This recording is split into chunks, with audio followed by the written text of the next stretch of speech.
They thought she was invisible. But when the scanner lit up, Ironveil's war room fell silent. Elara Voss wore the gray uniform of a janitor, no rank, no clearance. She pushed her cart across the marble floor like any other night. Generals leaned over maps. Officers whispered across glowing screens. Analysts tapped at terminals. No one looked at her twice, until the doors sealed behind her. The chamber recognized her presence before anyone else did. A red beam swept the room, then stuttered, broke protocol, and blinked green. A clearance long retired had just reactivated. Every head turned. Elara stopped. Her posture changed, spine straightening with the precision of drill memory. A soldier's reflex, buried but unbroken. Where in the world are you watching from? Drop your location in the comments. And if stories like this hit you like a battlefield alarm, make sure to subscribe so you never miss the next mission. The officers exchanged uneasy glances. No ID badge, no escort. Yet the system had just granted her access to the War Council itself. One technician muttered, "That clearance, it's not even on record." The lead general, Cale Dorn, spoke first. "Identify yourself." Elara's eyes met his, steady and unflinching. She didn't answer. The silence was sharper than any reply. Behind the screens, something shifted, lines of forgotten code scrolling alive. A designation flickered once, then vanished. Shadow 09. No one else noticed, but Elara did. Her knuckles whitened on the mop handle. A younger officer, Captain Core, laughed nervously. "She's just staff. Some glitch in the scanner," but the room didn't buy it. Too much discipline in her stance. Too much awareness in her eyes. Dorn stepped closer. "Why does the system recognize you?" Elara's voice was low, almost reluctant. "Because it remembers what you tried to erase." Gasps rippled across the room. The phrase was a cipher. One only war room veterans would recognize. Something buried after ivory fire. The chamber's central screen flashed a tactical overlay, long thought purged, units, extraction zones, casualty markers. Elara didn't even look. She already knew the pattern. She spoke without hesitation, calling out a flaw in the retreat vector. Her correction was precise, surgical, and chillingly familiar. Ashford, the chief analyst, muttered, "That's impossible." Only the Raven detail ever spotted that flaw. Shadow fell over the council. The Raven detail had been wiped, their records erased, their survivors declared dead. General Dorn's jaw tightened. "You should not exist." Elara finally let the mop clatter to the floor. Her movements were smooth, practiced every inch a soldier standing where no soldier should be. She didn't deny it, didn't flinch. Her only answer was silence, and the weight of recognition in her eyes. On the wall, the scanner blinked again. This time, it didn't glitch. It displayed one word before the system cut to black. Raven 08. The council froze. Elara simply straightened her shoulders. Invisible no longer. "Lost your way." Sweetheart Captain Jaden Core smirked, his voice slicing across the room. Elara Voss glanced at him flat, cold, empty. Not anger, not fear. Something worse, the look of a soldier who'd buried too much to flinch at a joke. Core blinked like he'd stepped into a blast of winter air. She turned back to her mop, dragging the handle in a perfect arc across the tile. And that's when the laughter died, because the door opened, and General Cale Dorn stepped in, 4 stars on his chest, a permanent scowl stitched into his face. A man the press called a genius, the brass called a tyrant, and every aide called impossible to work for. He didn't smile, didn't blink. His eyes cut the room, landing on Core, then on Elara, then back on Core. "Captain," Dorn said, voice steady. Core nearly spilled his coffee. Yes, sir. What's protocol when a non-cleared civilian enters a war room Delta briefing?" Core swallowed. "Immediate notification and removal, sir." "And did you notify anyone?" Core's eyes flicked to Elara. No, sir. I assumed you assumed wrong. The silence was heavy. Dorn studied Elara half a beat longer than necessary. Then he said two words that changed the air carry on. The officers snapped to attention as Dorn took the floor. Old school style. No slides, no digital sync. Just a real-time combat grid projected across the wall. Deep insertion exercise. He barked. Downed asset. Threat of encirclement. Core leapt to analyze, sir. Lead element overextended past the tree line. Walked into an ambush.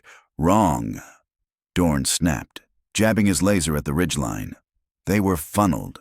This wasn't operator error. It was command miscalculation. Elara blinked once. She knew that terrain, not Zone Theta Helman province. She'd seen it before. Not in simulation. In blood. Extraction point. Dorn demanded. Core hesitated. Northwest Ridge looks viable. Sir. Elara exhaled sharply through her nose.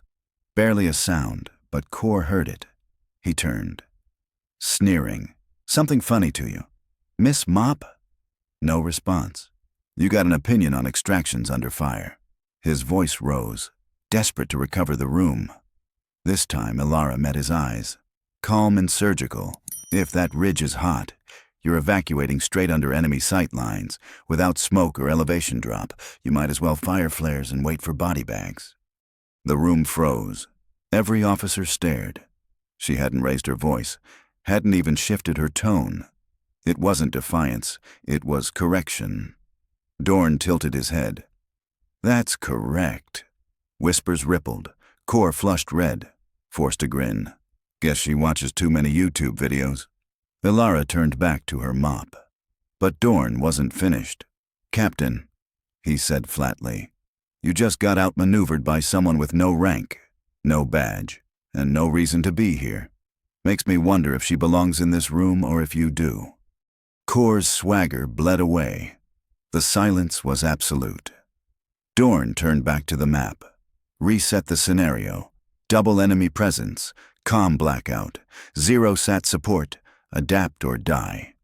The lights dimmed. The hollow grid flickered alive. Officers shifted uneasily.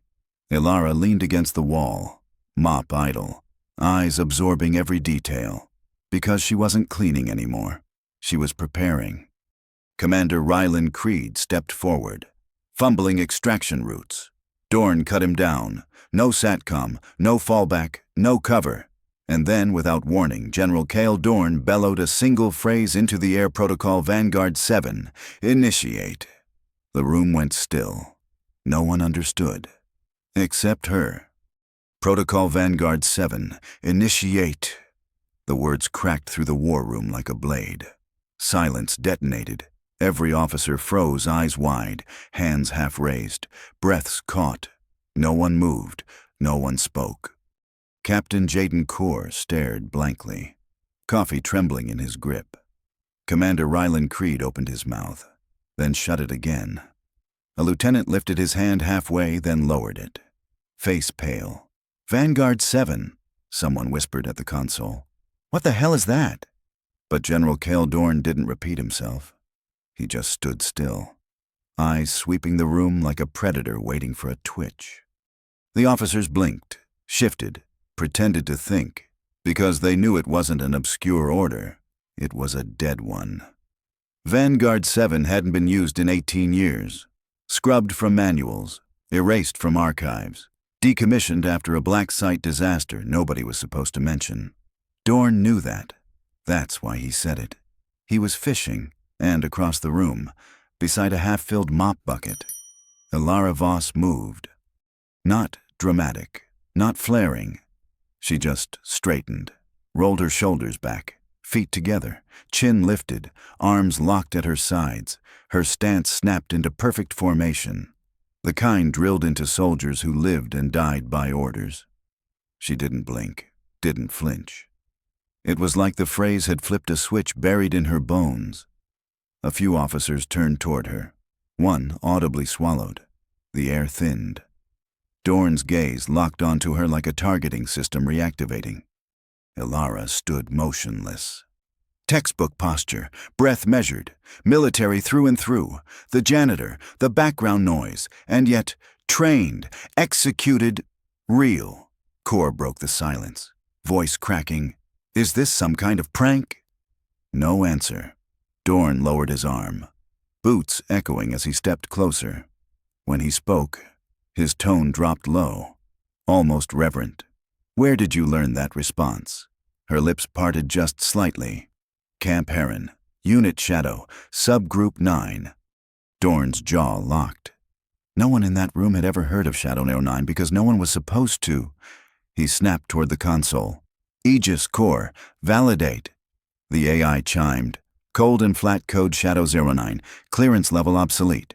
Reference closed under Directive Helix Black. No further data available. Dorn moved fast. Override, purge trace, purge acknowledged. The AI replied. The holomap flickered. Projector dark, simulation gone. The light stayed dim. Uneasy murmurs rippled. Creed stepped forward. Voice taut. General, what is happening? Dorn didn't answer him. His tone was granite. Everyone out. Briefing is over. No hesitation this time. Tablets snapped shut. Chairs scraped. Officers filed out in silence. Only Creed lingered, eyes flicking between Elara and the general. Not you, Dorn said. Gravel low. You stay.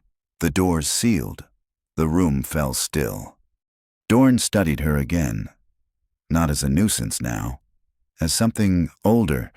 Elara Voss, he said slowly. Or should I say, Operative 9. She relaxed her stance just slightly. I was told you were dead. He said. Her reply was flat. That was the idea. Where have you been all this time? Here, in plain sight. Dorn drew a breath heavy with recognition. And now you just snapped back into it. Just like that. Her gaze didn't waver. I never left. The general's voice hardened. Do you have any idea what happens now? Elara's eyes narrowed. I do. Outside the sealed doors. The base had already begun to shift Aegis core locking comms, rerouting corridors, initiating silence protocols inside. Only 2 people remained. One thought he'd buried Shadow 09, the other had just risen again. It wasn't supposed to exist, but when the dormant node blinked alive, the entire base shifted like a predator scenting blood. Elara's pulse quickened. On the dark screen, a blue signature pulsed one only Raven operatives would recognize. Someone reactivated your fire team's call sign. Stratton muttered. His voice was low, controlled, but his eyes betrayed him. Fear. Elara leaned closer. The symbol engraved on the tower was unmistakable, a raven inside a triangle. Kilo Echo. Her old. Off-the-books designation. That's not just a relay, Ashford said, fingers flying across the keys. It's an uplink. A shadow mirror. Whoever built this node isn't watching us. They're feeding something deeper. Elara's jaw tightened. Outbound traffic. Ashford froze. Not outbound. Inbound. A file opened on its own. Name Ravenoid. Status deceased. Last signal 2 hours ago. That's impossible. Elara whispered. Because Ravenoid was me. The screen pulsed again. Then went black. A soft metallic click echoed in the darkness. Someone else was already in the room. Elara dropped to a crouch. Sidearm raised. Stratton shifted toward the wall panel, blade slipping silently into his grip. Ashford stood frozen in the glow of the last terminal. Then a single line of code appeared. Welcome back. 9. The air turned electric, Ashford whispered. It's a trap. Stratton shook his head. No, it's a test. The lights flickered back to life, illuminating a crude symbol smeared into the dust of the far corridor, an upside-down raven. Its eye crossed in red. Elara's breath caught. That's not just a threat, she said coldly. It's a signal, the one we used before blackout extractions. It meant one thing: someone inside turned. Stratton handed her a sidearm from a hidden wall cache. She took it like it had never left her hand. I thought you banned weapons on base. She said, I did, Stratton replied, but I still believe in old ghosts carrying unfinished business. Ashford brought up a biometric trace, a heartbeat spike, stress variance during override. User ID Lieutenant Marcus Bell. He's the breach, Stratton said flatly. Elara's eyes hardened. No, he's the bait. They tracked his movement subsector Epsilon, abandoned years ago, back door into the old Vex archive halls. Ashford's tone was grim. If someone wanted to hide a mirror node, that's the most shielded place on base. Stratton nodded once. Then that's where we hunt. They moved in silence, Elara leading. Stratton at her flank, Ashford ghosting behind. No alarms, no sirens. Just the hum of forgotten corridors. At the edge of Epsilon, a faint light glowed under a sealed door. Elara raised her weapon, eyes sharp, on the other side. A message was already waiting. Come alone. Sector 19. 0400 hours. The cursor blinked. Elara didn't. By 0339 hours, Elara Voss was already deep under Sector 19. No escort, no comms, no hesitation. She'd told Stratton and Ashford the truth. If I don't go alone, they won't show. Through forgotten arteries of Blackridge, she moved like muscle memory in human form, steam tunnels, sealed shafts, dust clinging to steel like old blood. At 0358, she reached a door that hadn't been opened in years. The room inside was too clean, too staged. Servers hummed in idle. A half-empty mug of jasmine tea still steamed on the floor. Someone was here. Then the screen lit up. No command. No prompt, just code.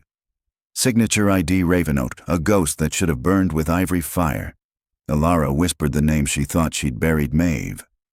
And then a voice came from behind her. You always were early. Elara spun, weapon raised, and froze. Standing in the doorway was Maeve Lawn, older, scarred, but alive. Their reunion wasn't relief, it was confrontation. Elara's voice cut sharp. You faked your death. You abandoned us. Maeve's reply was colder. No, someone wanted you to think that. I stayed gone to trace who buried Raven. On the console, she revealed the proof, a file time-stamped ivory fire, labeled strike red, authorization Bell. Elara's chest tightened. Marcus Bell, the officer, still walking free. Still climbing ranks was the relay. The betrayal that burned her unit before Elara could speak. Stratton's voice cracked in her earpiece. Bell just pulled clearance for a night flight. Hangar 2. 10 minutes. Elara holstered her weapon. He's not escaping. He's erasing. The hangar roared with turbine heat. The skimmer lifted just as Elara vaulted onto the strut. Forcing her way inside, the fight was brutal, fast, steel on bone. Bell fired, missed. Elara shattered his wrist, slammed his skull into the console. The craft buckled before stabilizing. Maeve joined her. Together they forced the transponder live, flooding the network with encrypted Raven files.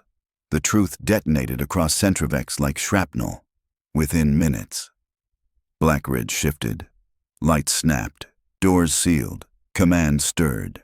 Above it all, a single order cut through the system's strategic oversight inbound. Elara didn't flinch when Stratton warned, you bypassed every safeguard I built. She answered flatly. That's the point.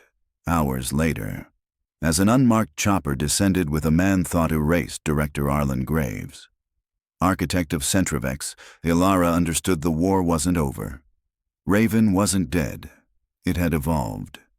In the silence that followed, she burned the decoy drive and kept the real one close. When Ashford asked, "So what now?" she answered without pause. "We stop surviving, and we start fighting." If this story shook you, hit subscribe. Stories Unseen. Raven's shadow isn't gone, it's only waiting.